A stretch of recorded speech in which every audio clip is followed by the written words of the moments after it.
The race weekend at Abu Dhabi is about to start in a matter of hours, and we know that this race is of huge importance to Mercedes. So to spice things up, Mercedes are devising an aggressive plan for the final race of this season, which they believe would be able to deliver a surprise hit on their rivals.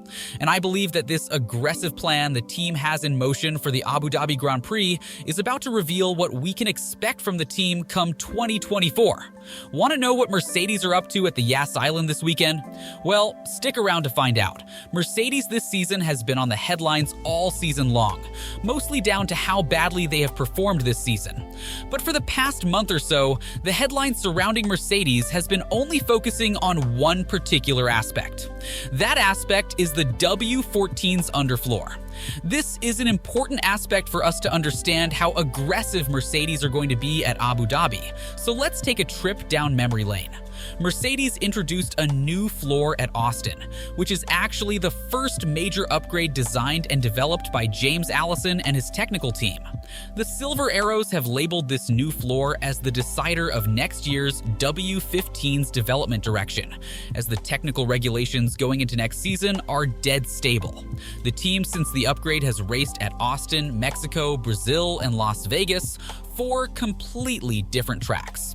Performance at Austin and Mexico ignited a spark, which suggested that indeed the new floor is a performance boost. But coming into Brazil, a track where the Silver Arrows hope to stand on the podium actually had the 7th fastest car on average. Lewis Hamilton post-race pointed out that the car was lacking pace due to 3 factors, those being poor straight-line speed, lack of downforce to pace through the corners, and high tire degradation. The 7-time world champion talked about what thought to be was the problem with the W14 around Interlagos, as he went on to say. The tires were overheating, the car was slow on the straights, no grip in corners. My guess is that the floor is not working. The floor is not sucking it down, so that pushed us to go to a higher wing, and then we're just massively draggy on the straights. Mercedes' below-par performance combined with the driver's responses at Brazil once again brought the car's floor into the spotlight with one question: is this new floor actually working? During the race weekend, none of the team members knew exactly what the issue was with the car. Toto pinpointed that his team has been running the W14 at a higher ride height, but referenced that not to be the entire reason behind the W14's performance drop. Coming into Las Vegas, Wolff talked about his team's Brazil woes and mentioned that his team was able to dig deep and find out where the team went wrong. While the Austrian did not share in detail what was wrong with the W14, we were able to dissect what was wrong with the car. The Las Vegas race is of low downforce, similar to what we see at Monza. A track with low downforce combined with slow speed corners best describes the Vegas circuit. Low downforce is something that the W14 has struggled to perform in, as its draggy nature compromises the car's attainable high top speed. But for our surprise, the W14 was around the 3rd or 2nd fastest car at Vegas. And when we compare the 3 fastest lap times of the Las Vegas qualifying, Russell, who set the 4th fastest time, was the fastest on the straights, which is highly unusual.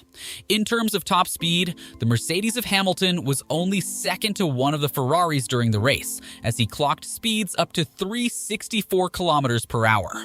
While the race result does not seem to reflect these positives, the W14 did have good pace around the Vegas circuit, which is very surprising. Coming from Brazil into Vegas, the team had no upgrades introduced to the W14. The only change the team made was lowering the car's ride height. Lowering the car becomes a key factor when trying to prioritize straight-line speed, and that's what the team did for the Vegas race. And if you take a look back at Austin and Mexico, the team ran the W14 lower to the ground as much as possible. Brazil was the only race where the team admitted to have been running the car higher, and that was the only dull race Mercedes has had in terms of raw pace. So it is safe to say that the ride height was the X factor for the team's Brazil troubles.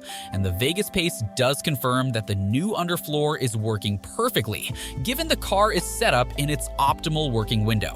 This also confirms that whatever direction Mercedes has in mind for 2024, it requires them to run their car low to the ground. Coming to Abu Dhabi, the car's ride height and the suspension travel are the 2 important factors the team will pour its most focus on. Abu Dhabi is a high downforce circuit, with all sectors compromising many corners, accompanied with 2 straights, 1 long and 1 average, both DRS supported. Pirelli are bringing the softest range of tire compounds to Abu Dhabi, so higher downforce does allow the team to get better stint lengths from these tires. So expect Mercedes to run the car lower to the ground, similar to what we saw back at Mexico and Las Vegas. Running the car low to the ground, combined with the high downforce aerodynamic package, will both help on improving tire wear and will allow for better cornering stability. Well, you may ask, what about straight line speed for the 2 straights? Well, it seems like the team has that covered as well.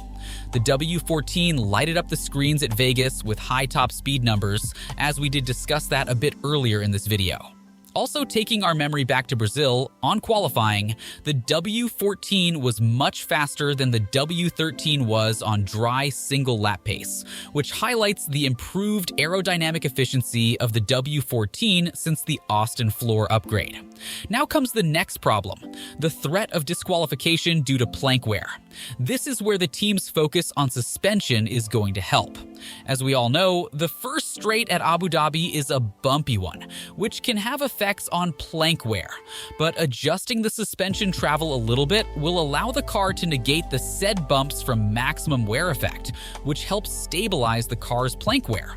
Also, teams do get 3 practice sessions, so any setup changes to aid in better plank wear can be made with ease. This is a risky move, but landing the car in a good setup window would ensure a pacey W14 as well, so the risk seems to be worth the reward. Well, one more positive to add to the list is the team's ability to strike a good balance between straight line speed and downforce. When talking about tire degradation, Andrew Shovlin mentioned that the medium tire had graining, but the hard tire performed exceptionally during the Vegas race. This suggests that while having good top speed, the Silver Arrows were able to have enough downforce as well to maintain decent tire degradation. This means that the present W14 gives the team the ability to strike a better balance between downforce and drag, resulting in well-balanced car being available come race day. Andrew Shovlin, in the recent Mercedes race debrief video, talked about how the Abu Dhabi race weekend will fare for the team, expressing the team's understanding of having a better race car than a quali car, and also talked about how the track layout changes will apply into the team's chances of scoring good points, as he went on to say. The downforce level has now shifted to a lower wing, so faster on the straights. We are hoping that the car will work well there. We've shown good performance at a number of recent tracks, particularly on a Sunday. The race pace has been good, so we're hoping to get the car into a good position. The fight for second in the Constructors' Championship has truly ignited since the Las Vegas Grand Prix, where Ferrari outscored Mercedes by 16 points, closing down the gap between the 2 teams to just 4 points. So with all the knowledge the Silver Arrows have about the present W14, the team would want to maximize the last race weekend, try to outscore Ferrari. In all fairness, podium results seems to be highly likely for the Silver Arrows, which is something even Toto Wolff wants his team to achieve at the upcoming race, to end the 2023 season on a satisfactory note. We showed some pace here, and I hope that we can achieve 2 solid podium finishes in the next race. We now need to refocus ahead of Abu Dhabi. It's a tight battle in the Constructors' Championship, and we hope to be able to deliver a strong result there. So what do you guys think? What are your expectations for Mercedes at Abu Dhabi? Can Mercedes beat Ferrari to end up as runners-up in the Constructors' Championship? Very much into your thoughts and perspectives in the comments section down below. And on your way down, don't forget to subscribe to the channel to get notified of our future uploads, to keep yourselves up to date about the 2023 Formula One season.